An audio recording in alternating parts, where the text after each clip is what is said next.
पिछले सत्र में महाराष्ट्र में जो राजनीति है उसकी चर्चा को प्रारंभ करते हुए हम शिवसेना के जिसे उत्थान या उसकी फैलाव को हम इसका विश्लेषण एक निरपेक्ष भाव से कर रहे थे और ये क्यों बहुत अधिक जो भी हुआ है वहाँ पर हुआ था वहाँ पर वो विश्लेषण का विषय, क्योंकि हिंदुइज्म का ये जो फैक्टर है इसका विकास जो है या इसका जो स्लोगन है कि गर्व से कहो हम हिंदू हैं, ये बाल ठाकरे ने ही इसको फैलाया। जब बाबरी मस्जिद का विध्वंस हुआ तो शिवसेना के कार्यकर्ताओं ने सबसे आगे बढ़कर जो है इसमें हिस्सा लिया और इस कारण पूरे भारत में शिव सैनिकों का एक लक्ष्य कि हिंदू शब्द जो है ये कोई यानी इस शब्द को जो है सबसे पहले अगर जो है ना भारतीय राजनीति में इस शब्द को किसी ने हमारे भारतीय जनता के अगर मन मस्तिष्क पर सबसे अधिक प्रभाव जो पड़ा और उस प्रभाव के कारण आज जो हम राजनीति देख रहे हैं कि हिंदू और हिंदुइज्म जो भी आप इसको कह लीजिए, इसका उद्गम स्थल जो है वो इसकी जो पहचान जो है वो बाल ठाकरे की थी। यद्यपि उनकी पॉलिटिक्स, उनका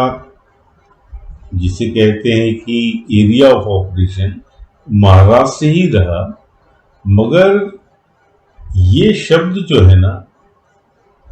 ये बहुत तेजी के साथ में इसने अपना विस्तार किया और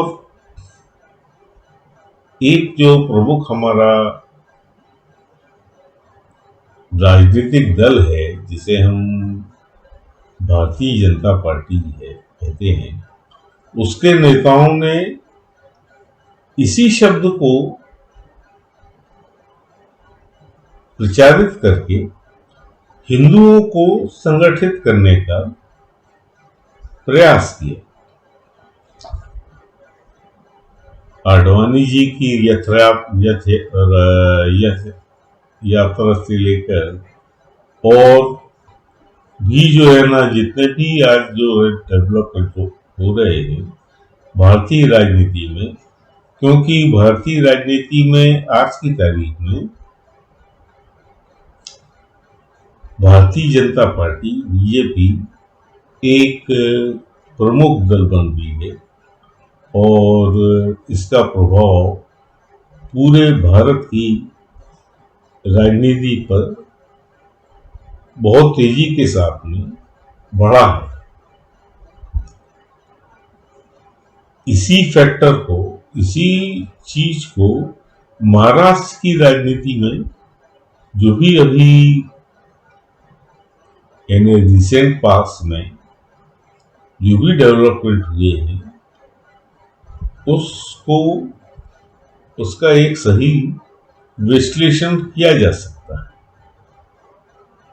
और विश्लेषण क्या है वो तो आज आप किसी भी समाचार पत्र में देख लें, यूट्यूब पर देख लें कि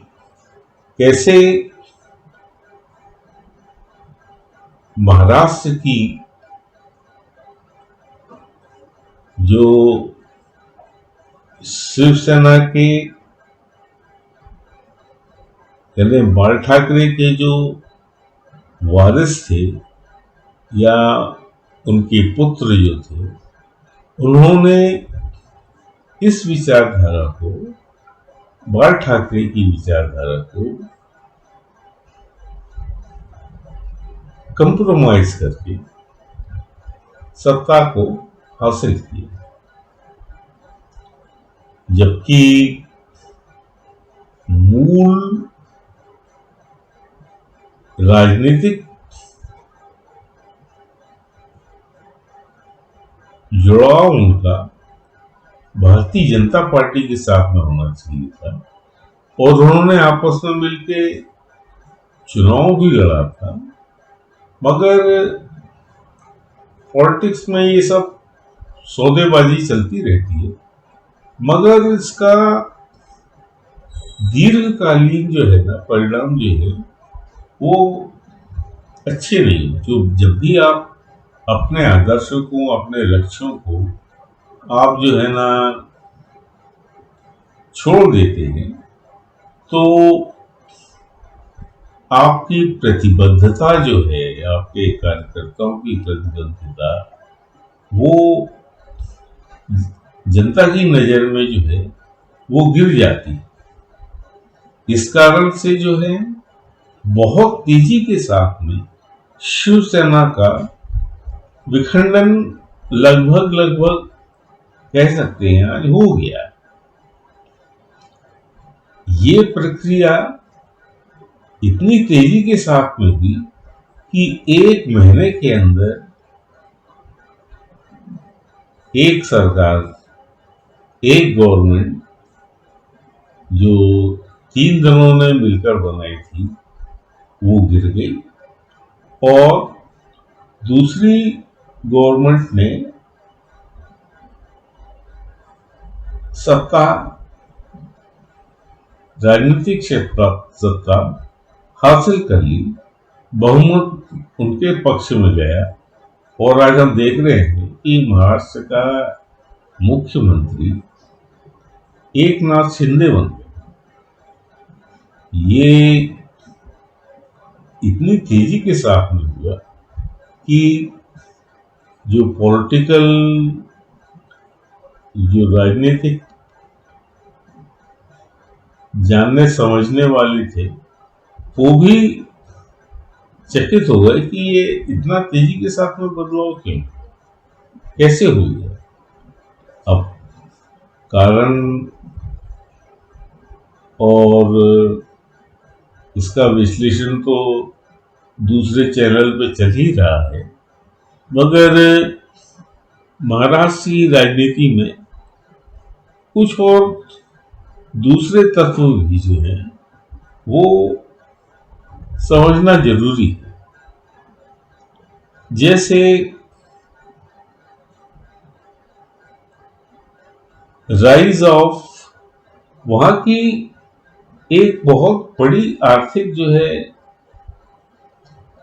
या वहां की जो एक क्षेत्रीय दल है और उसके जो नेता हैं, क्योंकि वहां की राजनीति का केंद्र बिंदु वो भी है और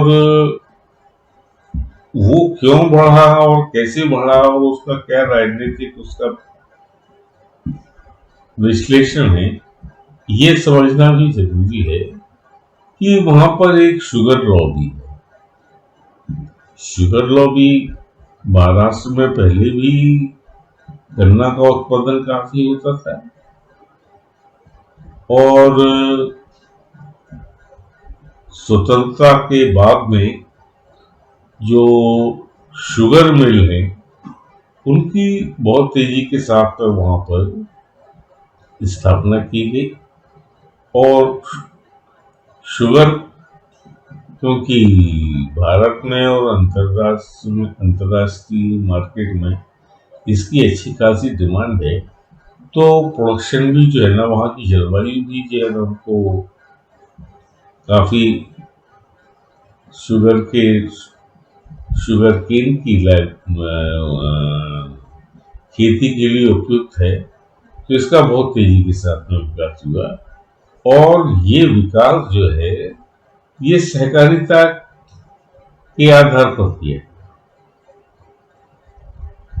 वहां पे पूंजीपतियों ने भी कुछ शुगर मिल लगाई, मगर ज्यादातर जो है शुगर मिल जो है वो सहकारिता के क्षेत्र में लगाई और बड़ी चतुराई के साथ में इन शुगर मिल का प्रबंध कोऑपरेटिव सोसाइटी के जरिए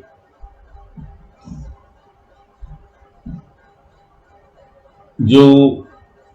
राजनीति करने वाले जो वहां के सबसे बड़े नेता हैं शरद पवार, उन्होंने इसके महत्व को स्वीकार करके एक अपना एम्पायर कहना चाहिए वो महाराष्ट्र में स्थापित कर लिया। वो महाराष्ट्र की राजनीति के एक केंद्र बिंदु बन गए। अपने इस आर्थिक साम्राज्य जो शुगर लॉबी था, तो महाराष्ट्र की पॉलिटिक्स में शुगर लॉबी का प्रभाव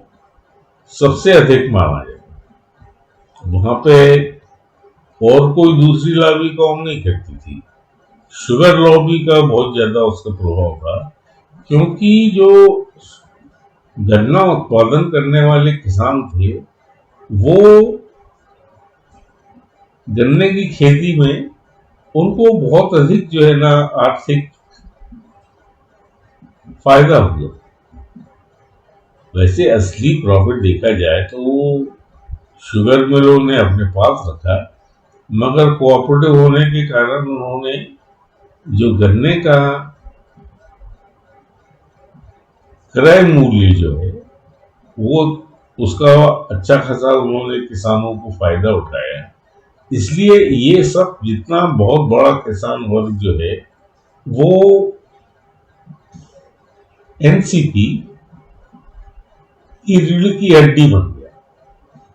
अर्थात जो बैकबोन जो है वो शुगर लॉबी और जो शुगर मिल है और उसके ऊपर जो आधिपत्य है उसके वो एक बड़ा फैक्टर बन गया। कहने का तात्पर्य ये है कि आर्थिक गतिविधियों का केंद्र भी राजनीति के साथ में जुड़ा हुआ होता है। जो भी आर्थिक गतिविधि अगर जो उसके हितग्राही हैं, जो उसके बेनिफिशरीज हैं, अगर उन तक उनको फायदा मिल जाए तो वो अपना जिसे कहना चाहिए कि मताधिकार जो है, अपने मत का प्रयोग जो है ना उस राजनीतिक दल के लिए वो एक प्रकार से प्रतिबद्ध हो जाते हैं, क्योंकि उन्हें लगता है कि उनके आर्थिक हितों की रक्षा जो है, उनका जो प्रोटेक्शन है वो यही राजनीतिक दल कर सकता है। अब वर्तमान स्थिति में अगर आप इनके जो विरोधी दल हैं, अगर उसके बारे में वो शुगर लॉबी पर क्यों अधिक अपना ध्यान केंद्रित कर रहे हैं, क्योंकि वो जानते हैं कि कहां पर विरोधी दल पर प्रहार किया जा सकता है, उसकी ताकत को जो है ना कम किया जा सकता है। तो ये आज की महाराष्ट्र की पॉलिटिक्स के दो केंद्र हैं, एक तो जो है हिंदुइज्म हो गया और दूसरा जो है ये शुगर लॉबी, इसके ऊपर कौन अपना कंट्रोल कर देगा, कैसे रखेगा। ये दोनों जो बीजेपी है वो तो बहुत स्पष्ट रूप से हिंदुइज्म को जो है अपना चुकी है और शिवसेना क्योंकि बाल ठाकरे जी का आशीर्वाद उसको प्राप्त है, तो वो तो उनका एक स्वाभाविक इनके बीच में समझौता है। वो समझौता कह सकते हैं कि प्राकृतिक है, इसमें कोई दो राय नहीं हो सकती। और जो शुगर लॉबी है उसके ऊपर भी जो है ना बीजेपी, अगर आप इस प्रयासों को, जैसे अभी बीजेपी ने जो है ना नया कोऑपरेटिव एक अभियान चालू किया है, अपना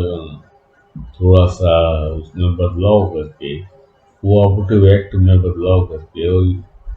आगे भी जो उसकी संभावना है वो बहुत अधिक है। तो ये सब वर्तमान राजनीति में ये सब, इसका तो विश्लेषण हम कर ही रहे हैं, मगर ज्यादा अधिक इम्पोर्टेंट है कि भविष्य क्या है। निस्संदेह हम कह सकते हैं कि महाराष्ट्र का भविष्य तो अच्छा है ही सही, और अगर इन जो हिंदू और मुस्लिम टकराव की बात छोड़ दें, तो वहां पर सामाजिक समरसता, आर्थिक समरसता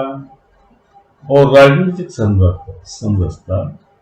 को कोई ऐसा गंभीर चैलेंज या उसको कोई चुनौती देने वाला दूसरा फैक्टर नजर नहीं आता। मगर हिंदू मुस्लिम का जो भी अभी अमरावती में और दूसरी जगहों पर जो बात हुई, क्योंकि इस तथ्य को अस्वीकार नहीं किया जा सकता कि शिवाजी महाराज के पहले वहां पर कोई अलग अलग मुस्लिम डायनेस्टीज ही थी, तो वहां पर उसका प्रभाव जो है उन डायनेस्टीज के प्रभाव को नकारा नहीं जा सकता। और उन्हीं से जो है प्रारंभिक संघर्ष शिवाजी महाराज का हुआ। तो इन दो समुदायों के बीच में आज भी जो है एक गहरी खाई है, जिसे कैसे इनके बीच में क्या समझौता हो सकता है और क्या ये आपस में संघर्ष की स्थिति को टाल सकते हैं, अवॉइड कर सकते हैं, ये भविष्य इसके बारे में तय करेगा। मैं कोई भविष्यवक्ता तो नहीं हूँ, मगर हाँ ये है कि महाराष्ट्र की राजनीति में आगे आने वाले समय में भी ये संभावनाएं समरसता के कारण, समृद्ध महाराष्ट्र और टकराव के कारण जो राजनीति की संभावनाएं हैं वो न केवल महाराष्ट्र बल्कि पूरे देश की राजनीति को प्रभावित करती रहेंगी। तो इस चर्चा का अंत में यही करता हूँ, आपने अपना समय दिया, आपका एक बार फिर मैं आपसे अनुरोध करता हूँ कि कृपया अगर कोई कमी है, अगर विश्लेषण में कोई पक्षपात है, क्योंकि जहाँ तक हो सकता है मैं निरपेक्ष भाव से ही चर्चा विश्लेषण करता हूँ, मगर भूल चूक हो सकती है। थोड़ी